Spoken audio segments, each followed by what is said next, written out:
Ever felt like the fine print in a contract hid, I don't know, a nasty surprise? Oh, yeah. Like the deal you thought you were getting wasn't the deal you actually signed up for. Definitely. That feeling happens a lot. That gut feeling, it often boils down to a really critical legal concept we're diving into today.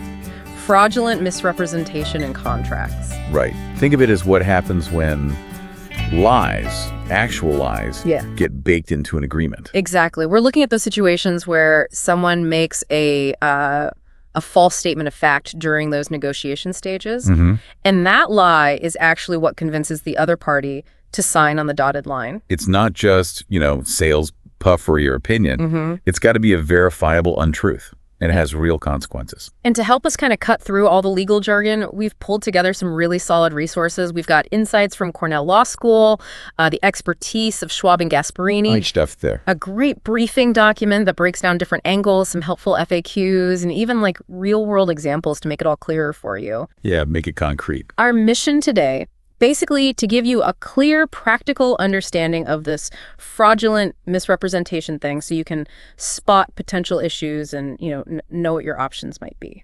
Okay, so let's start right at the beginning. What is misrepresentation in the context of a contract? Lay it out for us. Okay, yeah, let's unpack that. Misrepresentation, at its core, what is it? Fundamentally, it's a false or misleading statement. And crucially, it has to be about a fact made by one party, usually during the negotiations, right? Right, before anything's signed. Exactly. And that statement then induces the other party, it convinces them to actually enter into the agreement. And it can take different forms, not just words. Correct. It could be spoken words, things written down, even specific actions someone takes that imply something false. Actions too. And interestingly, sometimes it can even be silence. Just saying nothing. Okay, wait, silence. How can not saying something be misrepresentation? Usually you don't have to spill everything, right? Yeah. Generally, you're right. There isn't a broad duty to just disclose everything you know. But there are key exceptions. Like what? Well, fiduciary relationships are a big one. Yeah. Where there's a legal duty of trust, like between a lawyer and client, or trustee and beneficiary. You have to be upfront there. Okay, that makes sense. Trust involved. Also, some contracts are considered of utmost good faith insurance, is the classic example. You have to disclose all the relevant facts when you apply for insurance. Okay. Insurance forms, yeah. And another big one.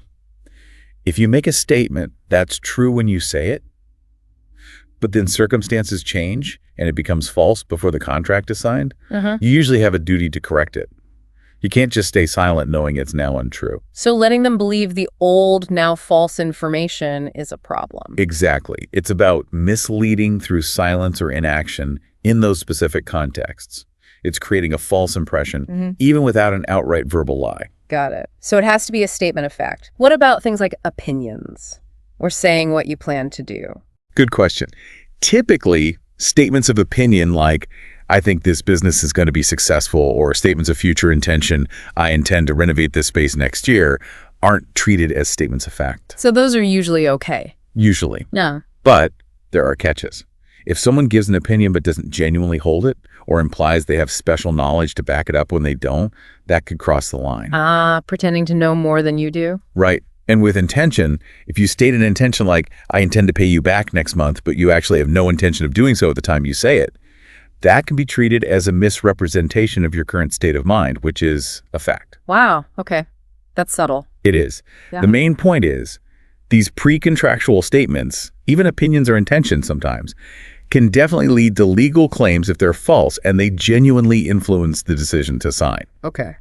Now, let's dig into the different types based on the intent behind the statement. The big one, the one we're focused on, fraudulent misrepresentation. What's the legal lowdown on that?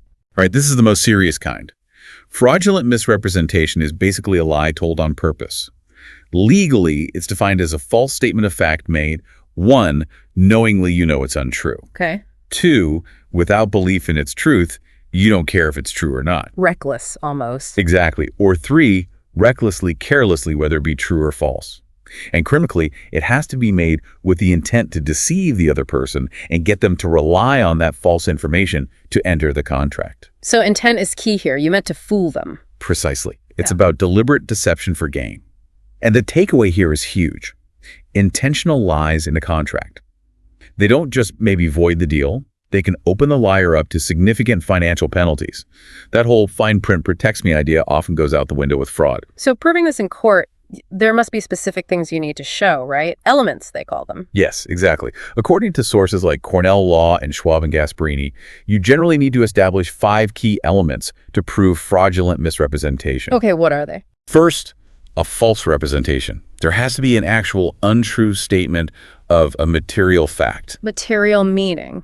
Important. Yes, important enough to likely influence a reasonable person's decision. Second, knowledge of falsity or recklessness. The speaker knew it was false or just didn't care about its truthfulness. Got it. Knew or didn't care. Third, intent to deceive. They made the false statement in order to mislead the other party into the contract. The purpose was deception. Fourth, justifiable reliance. The innocent party actually and reasonably relied on that false statement when deciding to agree. Reasonably relied. We should probably circle back to that. We should. And finally, fifth, damages. The innocent party suffered some kind of harm or loss because they relied on the lie. Okay, those 5 elements. But wow, proving some of them, especially that intent to deceive, that sounds really tough. How do you prove what someone was thinking? You're right. It's often the trickiest part. Intent is subjective. You can't just, read someone's mind. How's it done? It usually relies on circumstantial evidence. You look at the whole picture. What were the surrounding circumstances? Does the statement seem obviously false in hindsight? Did the person making the statement gain something significant from the deception?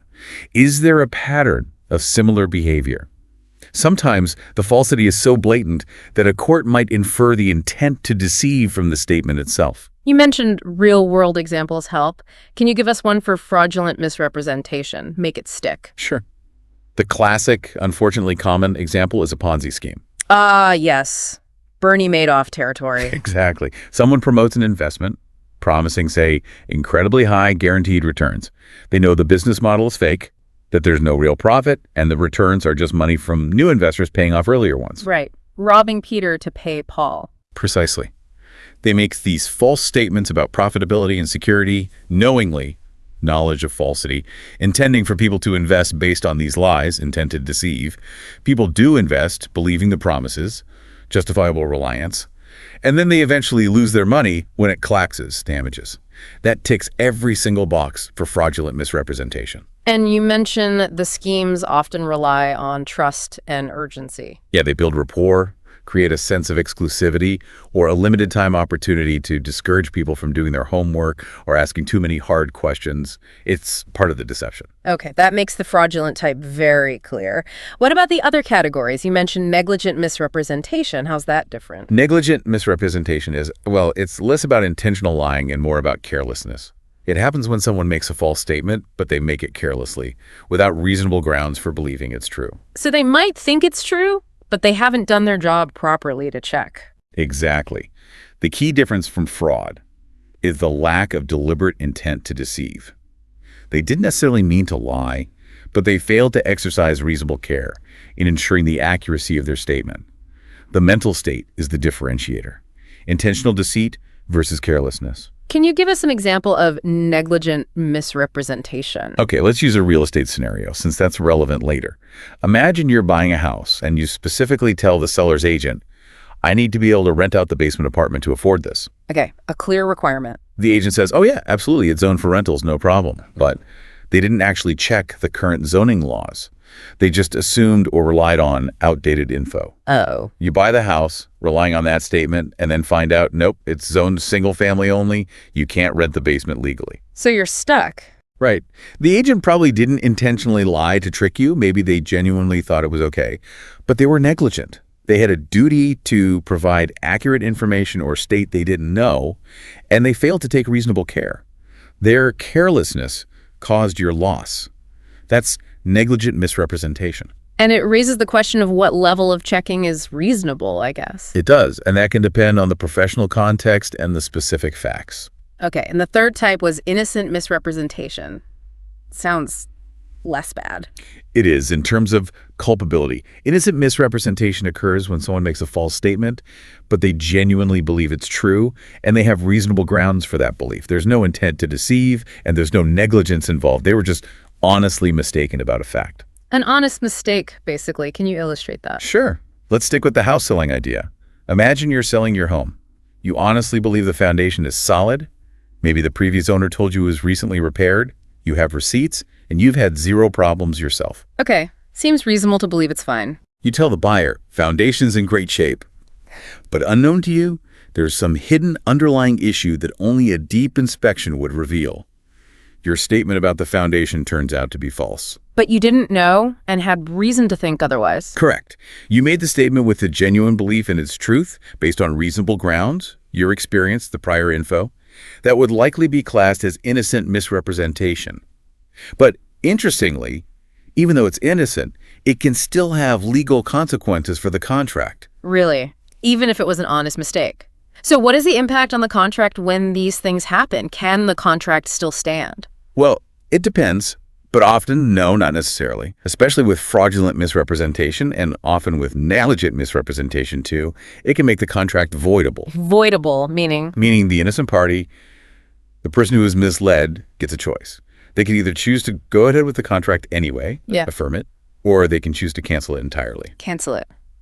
Like it never happened. Pretty much. The legal term is rescission. They can rescind the contract. But there's a caveat. The misrepresentation usually has to be significant or material. A tiny, unimportant false statement probably won't be enough to make the whole contract voidable. It needs to be something that genuinely influenced the decision to sign. Okay, so if the contract is voidable, canceling at rescission is one option. What about getting money back or compensation for losses? What remedies are available? Good question. The remedies often depend on the type of misrepresentation.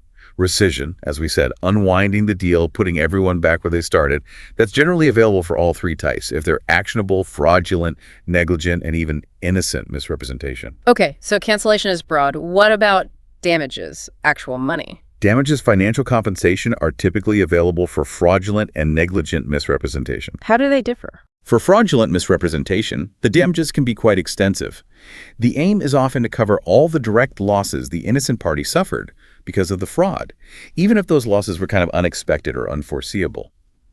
The law takes a harsh view of intentional deceit. Okay, so fraud gets potentially bigger damages. What about negligent? For negligent misrepresentation, damages are also available to compensate for the financial losses caused by the carelessness. In some places, the way damages are calculated might look pretty similar to fraud damages, focusing on the losses suffered due to relying on the bad information. And innocent misrepresentation, you said rescission is primary. Yes, for innocent misrepresentation, the main remedy is usually just rescission canceling the contract. However, sometimes, if rescission isn't practical or fair for some reason, a court might have the discretion to award damages instead, maybe just to cover direct out-of-pocket expenses, but generally not the broader loss of profit type damages you might see in fraud or negligence. Is there anything else about remedies we should know? Like under commercial law? Yeah, it's worth noting the Uniform Commercial Code, which governs the sale of goods, basically says that remedies for fraud include all the remedies you get for a regular non-fraudulent breach of contract. So it ensures fraud victims aren't worse off than victims of a simple breach. We talked about silence earlier. Yeah. How sometimes you do have a duty to speak up. Can we revisit that quickly? Any other nuances? Sure. Beyond those specific relationships like fiduciary duty or utmost good faith, remember the point about a statement becoming false over time. If you say something true, but facts change before the deal closes, you generally have to update the other party. Can't let them rely on outdated info you know is wrong. Right.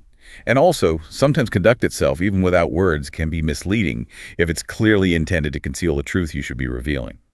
It's all about the overall impression created and whether there was a duty to be truthful that was breached either by word, action, or in specific cases, silence. Okay. And another key element you mentioned for fraud was justifiable reliance. What exactly does that mean for the person claiming they were misled?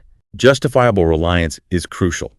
It means you, the innocent party, actually did rely on the false statement it factored into your decision to make the deal, and importantly, your reliance was reasonable under the circumstances. Reasonable? So you can't just believe something totally outlandish?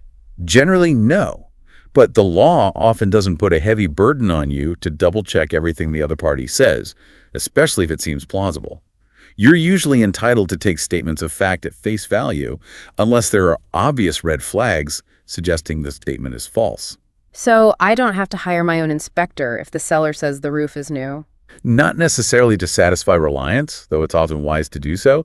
The point is, the law doesn't typically say, well, you could have checked, so too bad. However, there's a however. yes, if it can be shown that you actually knew the statement was false before you signed the contract, even if you didn't investigate, then you can't really claim you relied on it, can you? Right. If you know it's a lie but sign anyway, you weren't really deceived by that lie. Exactly. So actual knowledge kills reliance. But short of that, the reliance just needs to be justifiable. Would a reasonable person in that position have believed and acted upon the statement? Okay. Now, contracts often have those boilerplate clauses at the end. Things like, this is the entire agreement, or we didn't rely on anything outside this document. Can those clauses protect someone if they did make a misrepresentation? Yes. Entire agreement clauses and non-reliance clauses, they're very common. The entire agreement clause aims to say, look, whatever we talked about before, only what's written in this document counts as the official deal. Trying to exclude verbal promises, maybe? Right. And a non-reliance clause is even more direct. It basically has both parties state in the contract that they haven't relied on any statements or representations made outside of the written agreement itself. So, do they work? Can they block a misrepresentation claim? They can be effective against claims of, say, negligent or maybe even innocent misrepresentation, especially regarding statements made during negotiations that didn't make it into the final written contract. Courts often uphold them for that purpose. However, These are important. this one is critical. There is a very strong, widely held legal principle. No contract clause can exclude or limit liability for one's own fraudulent misrepresentation. Really? So you can't contractually get away with fraud? Nope. The courts view fraud as fundamentally undermining the integrity of the agreement process. Allowing someone to intentionally deceive another party and then hide behind a non-reliance clause would be against public policy.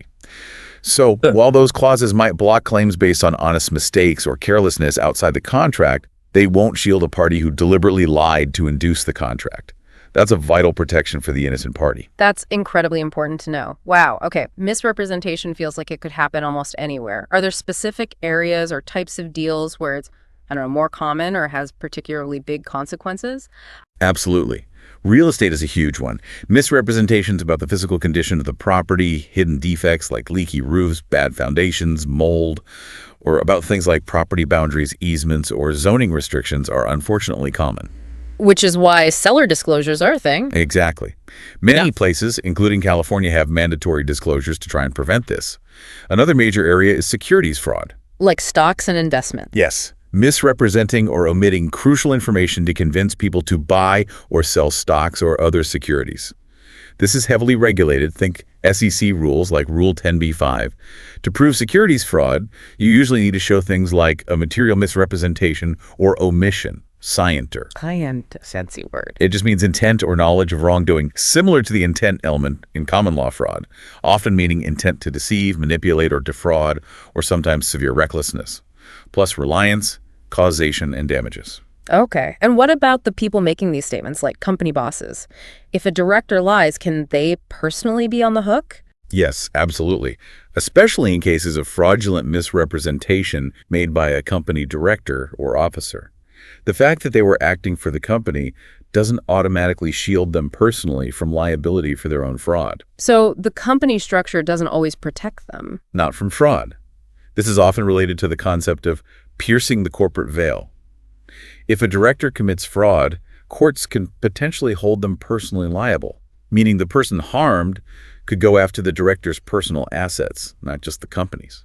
Wow, so the corporate shield isn't foolproof against intentional fraud. That's crucial for anyone in business dealings. Definitely a key point for directors and officers to understand. It seems like sometimes, if you're harmed by a false statement, you might have a choice between suing for misrepresentation or maybe suing for breach of contract if the statement also became a term of the contract. How do you decide? That's a really important strategic consideration. They have different goals and different requirements. How so? Generally speaking, the aim of a misrepresentation claim is often rescission, to undo the contract and put you back in the position you were in before the deal happened. Damages are often calculated based on the losses you suffered from entering the contract based on the lie. Reliance damages. Okay, backward looking. What about breach of contract? A breach of contract claim aims to put you in the position you would have been in if the contract had been performed properly. It's about getting the benefit of the bargain you thought you made. expectation damages. Forward-looking, getting what you were promised. Exactly. The burden of proof can also differ, and the type of damages available might vary. Choosing the right path depends heavily on the specific facts. What you want to achieve, get out of the deal or get compensation for the broken promise, and which claim is easier to prove. Consulting with a lawyer is really essential here to figure out the best strategy. Okay, that makes sense. Now, let's pivot specifically to California, especially for our listeners there. And considering your background and specialization at Martinez Law Center in Santa Ana, let's focus on fraudulent misrepresentation under California law. How does it apply, particularly thinking about tenants and real estate, which is a core area for your firm, right? Absolutely. This is highly relevant for people in California, as specifics do matter state by state. In California, the basic definition and the elements you need to prove fraudulent misrepresentation are largely the same as the general principles we've discussed. You still need that false representation of a material fact, the knowledge it was false, the intent to deceive, the justifiable reliance by the victim, the person harmed, and the resulting damages. Okay, same core elements. Yes, but it's particularly significant in real estate contexts. And at Martinez Law Center, our focus is specifically on representing tenants, not landlords, in disputes that often involve these kinds of issues. We cover Orange County, Riverside, San Diego, and Los Angeles counties. Right. So thinking about California tenants, what kinds of specific situations might trigger a fraudulent misrepresentation claim against a landlord or maybe their property manager? Oh, there are quite a few common scenarios, unfortunately. For a tenant in California, it could be things like the landlord knowingly hiding major problems before you sign the lease. Like what kind of problems? Things like serious pre-existing mold issues they knew about but didn't disclose, ongoing pest infestations, roaches, bed bugs that they failed to mention, maybe significant structural issues like a constantly leaking roof or faulty plumbing that makes the place frankly uninhabitable or unsafe. Things they knew about but painted over, literally or figuratively. Exactly. Or it could be misrepresenting amenities. Promising access to a pool or a gym that either doesn't exist, isn't functional, or requires extra fees they didn't mention. If you relied on that promise when choosing that specific apartment and rent, that could be grounds. And how do these claims usually play out for tenants? Often, these issues come up when a landlord tries to evict a tenant, what's called an unlawful detainer action in California. The tenant might raise the landlord's misrepresentation as a defense or as part of a counterclaim, or the tenant might file a separate lawsuit seeking damages for the harm caused by the landlord's deceit. So what remedies can a California tenant actually get if they prove their landlord committed fraudulent misrepresentation? Several possibilities under California law. Rescission of the lease is one the tenant could potentially terminate the lease agreement and move out, possibly recovering rent paid or the security deposit. Get out of the bad situation. Right. And damages. This is key. A tenant can seek financial compensation for the harm suffered directly because of the landlord's lie. What kind of damages? It could cover things like moving expenses if they have to leave, costs of temporary housing, maybe the difference in rent if they have to find a more expensive but honest place. Importantly, it could even include compensation for health problems caused by undisclosed issues, like respiratory problem from hidden mold. And those lease clauses we talked about earlier, the ones trying to limit liability, do they protect landlords in California if they committed fraud? No. Just like the general principle, California law is very clear that contractual clauses, including those in residential leases, cannot shield a landlord from liability for their own intentional, fraudulent misrepresentation against a tenant.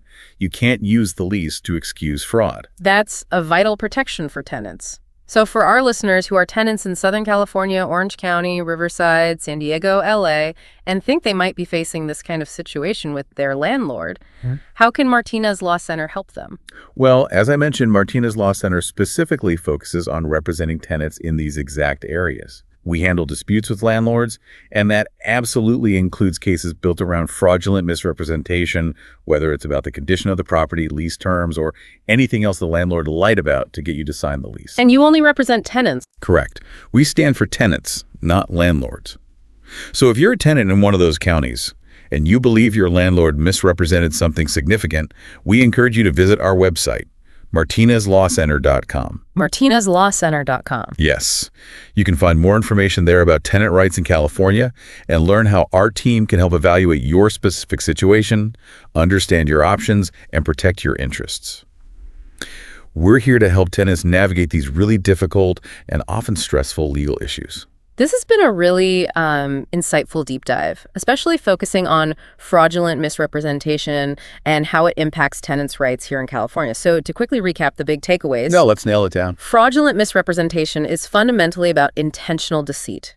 It's a deliberate false statement made to trick someone like a tenant into a contract, like a lease, causing them harm. And it has serious legal weight. It's not just frowned upon. It can invalidate the contract and make the person who lied liable for significant damages. Particularly important for tenants dealing with landlords who might not have been upfront about the property or the terms. Exactly. It really highlights how crucial honesty and transparency should be in that landlord-tenant relationship. So here's a final thought for you, our listener, especially if you're a tenant renting in California. In this world of complex leases and sometimes, let's face it, difficult landlord interactions, how can you best protect yourself from these risks? What proactive steps can you take before you sign anything to encourage that transparency and maybe build a bit more trust? That's the million-dollar question, isn't it? It really is. It's definitely something worth thinking about, maybe exploring more about due diligence practices, documenting communications, and really understanding your full rights as a tenant under California law before you commit. Indeed. Knowledge really is your first line of defense. Understanding your rights is absolutely crucial. Call now 71444429741. Thank you.